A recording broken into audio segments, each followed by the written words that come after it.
And our last speaker is Mr. Simran Stuelpnagel, who is a social entrepreneur and a trusted advisor to security, corporate and human rights organizations. And he is the head of the Corporate Council of the International Religious Freedom Secretariat, and he collaborates with some of the world's most influential corporations to champion innovative strategies that advance peace, security and human dignity. The floor is yours. Thank you very much. Distinguished guests, ladies and gentlemen, thank you for coming together for this important conversation. I think it's so appropriate that this discussion is co-funded through the European Union and under the auspices of your head of state, because it belongs in every neighborhood, in our cities, in our countries, in our unions, and really in the world. Nobody's isolated from it. So the point of my presentation is going to be that we need multi-sector support for the religious freedom movement, one, and I'll explain to you what that means, and two, that AI is going to change everything for us very, very rapidly. A brief introduction, I'm a Sikh. Sikhism is the 5th largest religion in the world. That's if you were to say there's 2 billion Christians, and that's one religion, and 1 billion Muslims, and 1 billion Hindus, and 400 million Buddhists, and after that you have Sikhs with about 30 million, mostly concentrated in India. We are, now we have to be careful about that, because if it wasn't for the Holocaust, I think we would be number 6. However, there were also 2 genocides against the Sikhs in India, which is why they call us the Jews of India. And twice it was announced that Sikhs have been eradicated and the Sikh problem had been solved. So even these rankings are problematic because, one, we want to be proud of being a big religion, but two, it means others have been killed. So Sikhism came from, in the 1200s, the Mughals invaded India. At the time, Buddhism was very prominent there. And the first thing that happened is the Buddhists were all killed. Some of you may know Buddha was Indian. Buddha was born a Hindu. But now we associate Buddhism with something Asian, right? Not from the Indian subcontinent, but that's because of a genocide. The religious war between Hindus and Muslims lasted many hundreds of years, and the untold suffering, you know, what the people of India went through is unspeakable. Eventually, what happens when you, after many hundreds of years, what seems to happen is that people want peace again. Eventually, you don't mind so much whose God is right, whose God is wrong. Everybody's been, you know, brutalized. And so the request was for peace. So the founder of our faith, Guru Nanak Dev Ji, 500 years ago, talked about a God who loves everybody and lives in every heart. And the duty of the Sikhs became to protect the journey of each individual soul throughout this life, and believes that God is a diamond with infinite facets, and God will pick how to talk to people. And our job is to protect that conversation. That conversation is sacred. So there are 300 million Christians in the world who are being persecuted for their faith. The number is so staggering. You know, 2 billion people live in societies where you cannot freely choose your religion. And even if you're part of the majority, what if your child decides to convert to something else? How would you feel? So none of us humans who live in persecuted societies, even if we're in the majority, are that comfortable, because our children can be affected just with one decision of their conscience. And of course, this happens to Christians all over the world. I myself come from an old German family. My grandmother traced the church records back to the 1200s. That's when they began. So we've definitely been in Baltic Germany for some time. But my parents decided that they wanted to adopt an Eastern religion.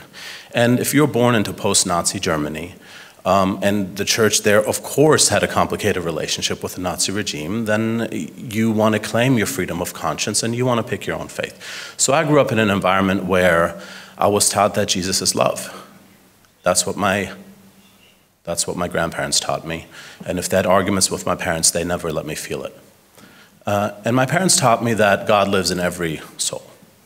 Okay, there was no conflict for me there at all. So the first point is, I'm not here to, I look different, I know, but I'm not here to talk to us about the conflict between things, but the similarity that is rooted in love. That I don't care which religion we're from, in our texts, that is there. But I went to school in Hamburg, the only kid with a turban that I ever even met.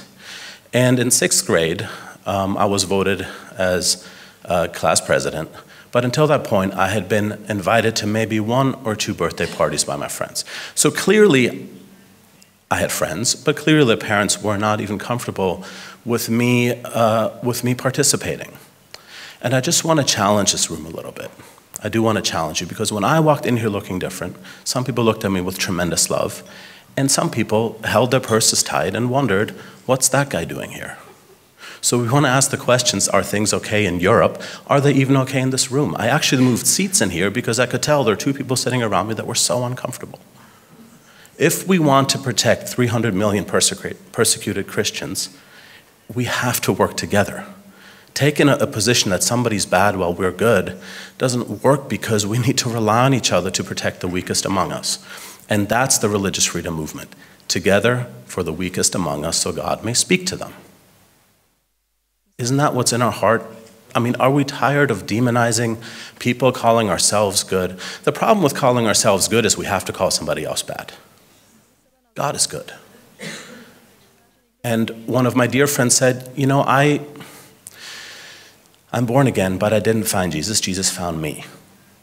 And the prayer is that God can find you as a soul wherever you are. That's basically the foundational Sikh prayer, and that's what my grandparents taught me.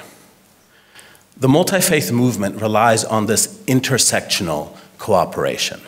You may be strong in your country, but your people are weak somewhere else, so they rely on another group to protect them. I want to talk to you about a couple of ways that works in the religious freedom movement. For example, for Sikhs, after 9/11, what happens? Sikhs get shot in the street in the United States. There is a lot of weapons, and there's obviously a lot of heartache with whoever it is that killed so many innocent Americans. 2 of my family members died in the Twin Towers, by the way.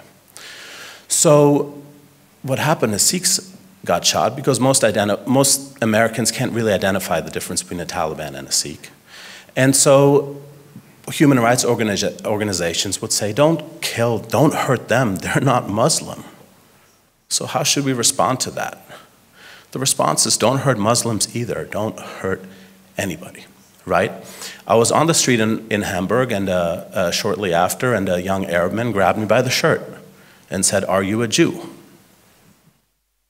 I can see the confusion. I had to think about what to say. What do you say? I said, today I guess I'm a Jew. So I said, yes, I am.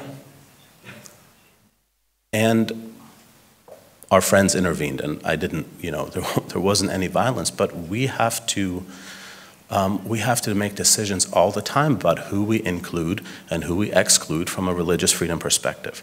So in 2012, there was a shooting at a Sikh temple in the United States. There's about 500,000 Sikhs. It was the Oak Creek shooting, and 7 people were killed. 1 died later of the wounds, and a police officer who was not a Sikh went in and risked his life to protect somebody who's totally different, right? So in 2021, there's a shooting at a FedEx facility in Indianapolis, and living in the US, we have plenty of mass shootings. In this case, 4 of the 8 killed were Sikhs, and the question was this a targeted killing against one religious group? And at the time we thought it was, and I was at a meeting in the White House about this with the CEO of the National Council of Churches, who represents 30,000 Christian communities. And I could tell, now on the Oak Creek shooting, the First Lady went and attended the memorial service. That was the first temple shooting. On this one, the White House wasn't just that interested. They were asking, do we have to make this a problem, yes or no? And I said, you know, this wasn't, I'm seeing somebody bored with the concept. I said, you know, this wasn't an attack on one minority, this was an attack on every person of faith. And she kind of sat up straight, looked at the head of the National Council of Churches, nodded, and said, yeah, This was an attack on every person of faith. And that changed the national response in the US to this shooting. We relied on Christian goodwill to recognize one of these tragedies. So our question is, how do we support others who are in the midst of the same tragedies?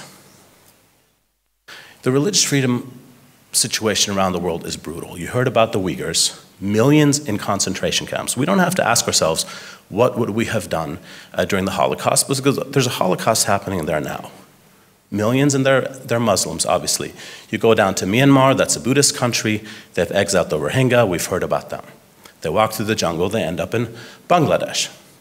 In Bangladesh, we praise Bangladesh for, accepting those refugees. But the Hindu population in Bangladesh has been decimated. They lost double-digit percentiles recently from people disappearing. They have no dignity there. You go to India, you heard about the churches burned in Manipur, hundreds in 1 week. Hindu nationalism is totally anti-Indian, and it's very, very painful for religious minorities to watch. Well, you go to Pakistan, which calls this out, and in Pakistan, the Ahmadiyya are in huge trouble. Pakistan mobilizes to support Muslims in India, as Pakistan should, but the Ahmadiyya there themselves, if they say, praise be to God in a certain way, that's 5 years in prison. We don't have to talk about Afghanistan, what happens in Iran, what happened to the Yazidi women. You go country by country and somebody is in huge trouble, and it's very painful to watch. And the only way for us, and in the middle of that, 300 million Christians, the only way for us to address that is together. After October 7th, I went to Israel and met with the First Lady, with Mrs. Herzog. And I met with her and a group of Muslim women who said, violence against women is absolutely unacceptable to us. In this case, it was Jewish women. But it was amazing to see how slowly international bodies responded to the rapes and the killings and the kidnappings of women. And the First Lady was kind of shocked, because here's a Muslim woman talking about Jewish women. It's counterintuitive. What does that mean? And I saw those women hide because they thought they were going to be the subject of attacks because of their position. I saw them, a car drove by slowly, they would duck. So they kind of wanted to know why I was there, and I said, well, if Muslim women are here to support Jewish women, then somebody has to support Muslim women who are in harm's way because of their support of Jewish women. You have to support the persecuted, but you also have to support those who are fighting for the persecuted. Every religious freedom issue you take on means you have a powerful enemy, because the persecutor is stronger than the persecuted. You speak up for somebody, now you have somebody who's ready to take action against you. People in the religious freedom movement are scared all the time. It is difficult. Even more of a reason why we need to do it together. A quick example from Frankfurt. I go through the airport, and I get pulled out of security 4 times.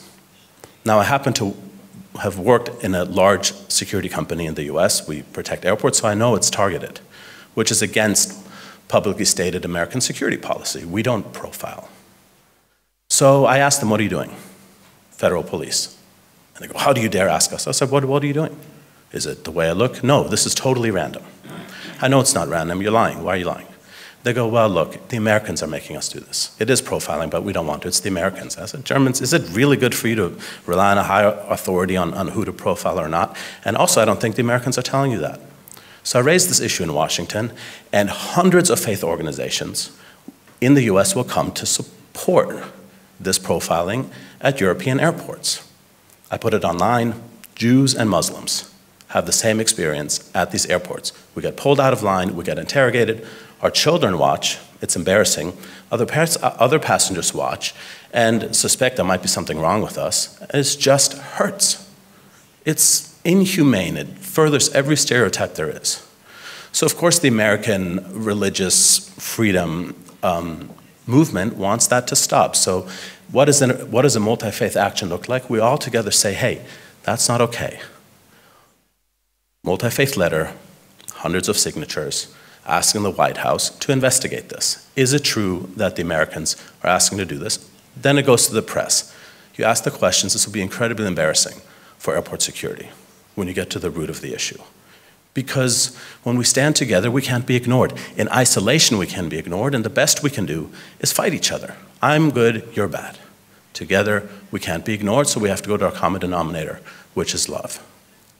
And that love leads to the protection of the most vulnerable among us. It doesn't lead to a religious institution having their say-so over public bodies. It leads to the innocent being protected. Those in each of our faiths who need it the most. Thank you so much. Tak děkujeme. Thank you.